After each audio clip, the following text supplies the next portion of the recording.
पुन्हा पुन्हा खावीशी वाटणारी गोकुळ बासुंदी। संत सद्गुरू बाळूमामा यांचे मूळ क्षेत्र असलेल्या मेतके तालुका कागल येथील मंदिरामध्ये मामांनी स्वतः रोवलेला ऐतिहासिक रणखांब उद्या शुक्रवारी भाविकांच्या दर्शनासाठी खुला होणार आहे।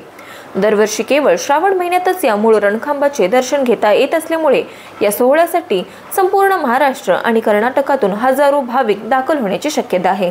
रणखांबाचा इतिहास संत बाळूमामा यांनी 1932 मध्ये मेदगे येथे आपले दैवत श्री हलसिद्धनाथ मंदिराची स्थापना केली। याच मंदिरामध्ये त्यांनी भक्तांच्या इडापिडा दूर करण्याच्या उद्देशाने हा 14 फुटी सागवानी रणखांब स्वतः रोवला होता। आता या खांबाचे महत्त्व सांगताना मामा स्वतः म्हणायचे की एक खांब कैलासात आणि दुसरा मेतक्यात। त्यांच्या याच उद्गारामुळे या रणखांबाचे महत्त्व भक्तांच्या मनामध्ये खोलवर रुजलं गेलं आहे।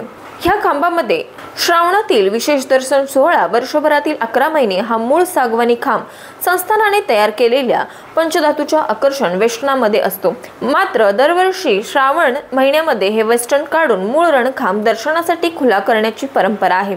त्यानुसार उद्या सकाळी 10 वाजता हा विधिवत पूजा अर्चा करून हा रणखांब 25 ऑगस्ट पर्यंत दर्शनासाठी खुला ठेवण्यात येईल, अशी माहिती संस्थानातर्फे देण्यात आली आहे। रणखांबाचे दर्शन घेणे ही भाविकांसाठी आध्यात्मिक पर्वणीच मानली जाते। ताज्या बातम्यांसाठी आरके न्यूजच्या YouTube चॅनेलला सबस्क्राइब करा आणि बेल आयकॉन प्रेस करा।